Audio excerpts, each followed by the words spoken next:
James, so can you tell me a bit more about Britista? What are the products that you're selling? Mm, mm, Um, who are your customers, and how do you compete? mm, mm. Um, I love that question because I don't really know the answer fully. And that's a really, I'm not trying to be clever about it, but I'm always a big fan of that. I think it was Howard Schultz who created Starbucks. He said, always try and figure out what business you're really in, because it's not obvious. Um, so the obvious answer is that we're a lavender farm, and the reality is that's actually not how we make the majority of our income. Um, our primary income source is agritourism. It's inbound, and we need people to come to us, and then when they're on site, they then during high season they pay an entry fee and then buy products, have a food experience, all those sort of things. But the fundamental answer to me, right back to, is we're selling an experience that people can't get elsewhere. It's a constant source of joy for me to see how people engage and walking through a field of lavender flowers. And it sounds very, very simple, and I guess it is, but the reality is that's something that's not really readily available in the world. There's very few places in the world now that you can go to that allow you to see the entire spectrum of from literally, as they say, paddock to plate, from dirt to finished product. We are a farm, and we grow plants, and we let people walk through them and pick a flower and smell it. And there's that really strong relationship between the physical flower, and again, without sounding soppy, the romantic component of that. It's just beautiful. There's something about 200 kilometers of perfect lavender rose that appeals to people, and it's an experience you just can't get elsewhere. And then we're pretty open source. We come in and we show people how we manufacture our oils, our primary products, and we have 3 or 4 primary products, depending how you count it. But our lavender oil, our lavender flower, we make a product called Hydrosol, which is what people would call lavender water, and honey. And from those 4 products, then we create a range of value-added products that hopefully people will buy when they're visiting. Now, I'll tell you that our products are amazing. We make it where we can, but if we can't make it ourselves for technical reasons, and we work with a lot of quality Australian partners to manufacture, and that then allows us to take what we do really, really well, which is this world-class, the best in the world lavender oil and flower, and turn it into something that people can use in their lives.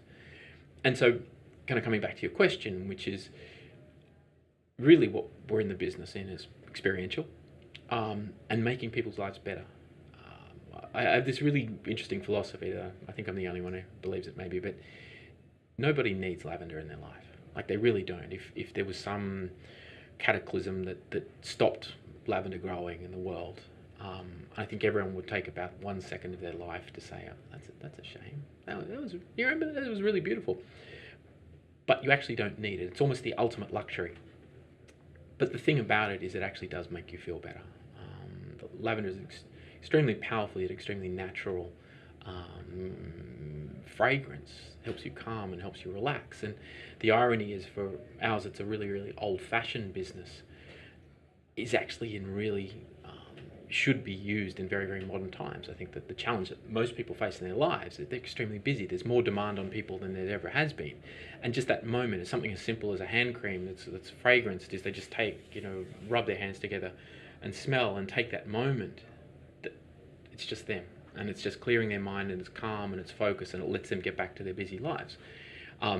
It's the ultimate luxury, but also it's something that can help your life be better. Yeah. And so, again, coming right back to your question, is you can simplify it right down to our agritourism. We manufacture cute lavender products and cute teddy bears and things like that. But the reality is, for me, is that it's about providing someone with an experience that, particularly if you come from China, if you live in tier 1, 2, 3, 4, 5 city in China, you will never ever see something of this scale. You'll never have that much space to walk around and enjoy the clean air. Australia as a whole has an amazing image worldwide as being able to produce natural products and beautiful environment. It trades a lot on the environmental thing, and I have spent a fair bit of time travelling and speaking to tourism agents and tourism industry bodies overseas in China and Southeast Asia, across the world. And Australia has that amazing positive image.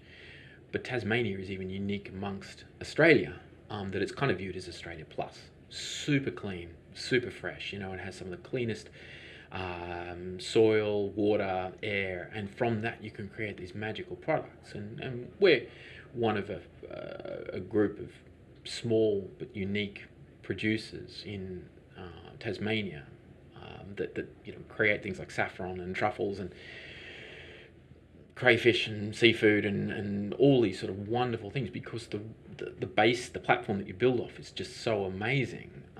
And for us then, for people to come and be able to experience that, as I said, from be able to go from actually walking through the fields, picking a flower and rubbing it in your hands and smelling the oil that comes off it, and then being able to see how we produce the lavender oil. And we're very open source about that. We show people how we do it, because it's a physical process, an extraction process. It's actually not a chemical process. It doesn't change the nature of what's in it. All we're doing is just taking it out of the flower.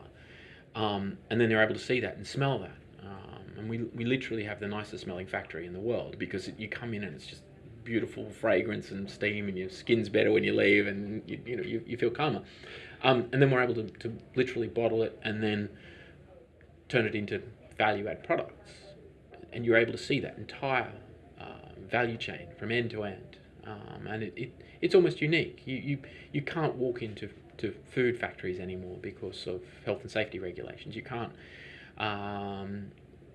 you can't walk onto a farm and poke the cattle because the risk is high. But you can walk into a farm and take a flower and see these amazing things. So it's a unique experience that we offer. And as I said, particularly if you come from a city in Southeast Asia that's crowded and polluted, and it's just almost unfathomable that there could be that much space and that there is that much clean and beauty, and that's what we trade off, and that's what we sell. Cool. I like how you really showed as well, like, a lot of people are probably not aware how polluted it is in China. And so I like that you touched upon that. Yeah, and look, that's not meant as an insult. I've lived in Asia for over a dozen years. I've lived, visited, travel there. Yeah. Love it. And there's attractions to be had. Shanghai's an astonishing city. Yeah. But on a bad day, when you can't see more than 3 feet in front of you, you've got to worry about the impact that has on your health and the children's health and those sorts of things. And for us, it's the antithesis.